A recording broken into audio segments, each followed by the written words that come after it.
Συγγνώμη, ξέρετε, η πολιτική είναι ερωτευμένη με το μικρόφωνο, αλλά επειδή δεν μπορώ να μείνω μέχρι το τέλος και μου φάνηκαν πολύ ενδιαφέροντα αυτά που άκουσα, αν μου επιτρέπατε 2 παρατηρήσεις. Όσες θέλετε.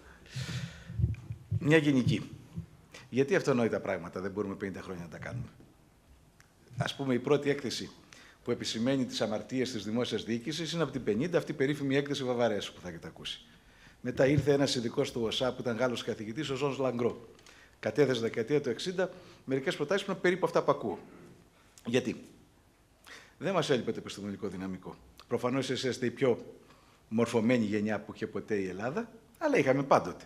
Το Ζολότα τον είχαμε 100 χρόνια, ας πούμε. Η απάντηση είναι απλή. Σωστά. Γιατί δεν θέλουμε? Γιατί προφανώς το πολιτικό σύστημα είχε τη διοίκηση που ήθελε.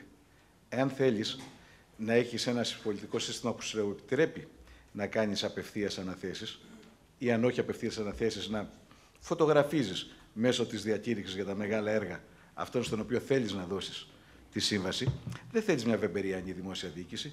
Γιατί μια βεμπεριανή δημόσια διοίκηση θα λειτουργούσε σύμφωνα με τον ευρωπαϊκό μέσο όρο και την ευρωπαϊκή κανονικότητα και δεν θα επέτρεπε τη λειτουργία του πολιτικού συστήματος στην Ελλάδα, που δεν είναι, όπως πολλές φορές έχετε ακούσει να λέτε, η τελευταία Σοβιετική Δημοκρατία, αλλά ένα περίεργο μείγμα παρασιτικού κρατισμού.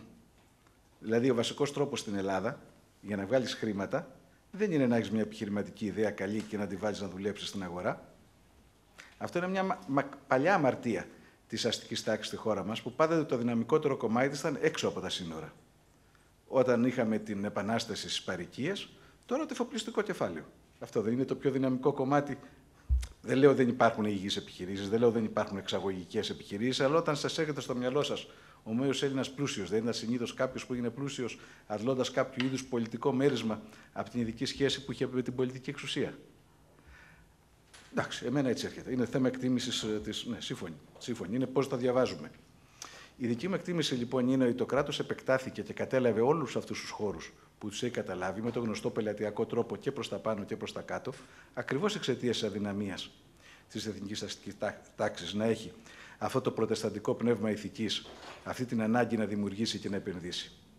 Και επειδή εξ αρχής, ακόμα και από την εποχή των εθνικών ευεργετών, του Συγκρού και του Άλλου, ο βασικός τρόπος πλουτισμού στην Ελλάδα ήταν μέσω της σύμφρησης οικονομικής και πολιτικής εξουσίας. Γι' αυτό το λόγο, αυτό που επιχειρούμε να κάνουμε εμείς, και που το λέμε σχηματικά σύγκρουση με τη διαπλοκή, ουσιαστικά αποσκοπεί και την επιχειρηματικότητα δυτικού τύπου να αποκαταστήσει. Δεν είναι μόνο ζήτημα κοινωνικής δικαιοσύνης. Η αριστεία όμως είναι ρετσινιά. Όχι, δεν είπα αυτό. Δεν είπα αυτό. Δεν είπε αυτό. Δεν είπα αυτό. Ναι, είπα δεν είπε αυτό. Αυτό που όπως θα το ερμήνευα εγώ είναι ότι όπως θα πρέπει να έχουμε πολύ καλά σχολεία και σχολεία για την αριστεία, θα πρέπει να έχουμε πάλι υπόψη μας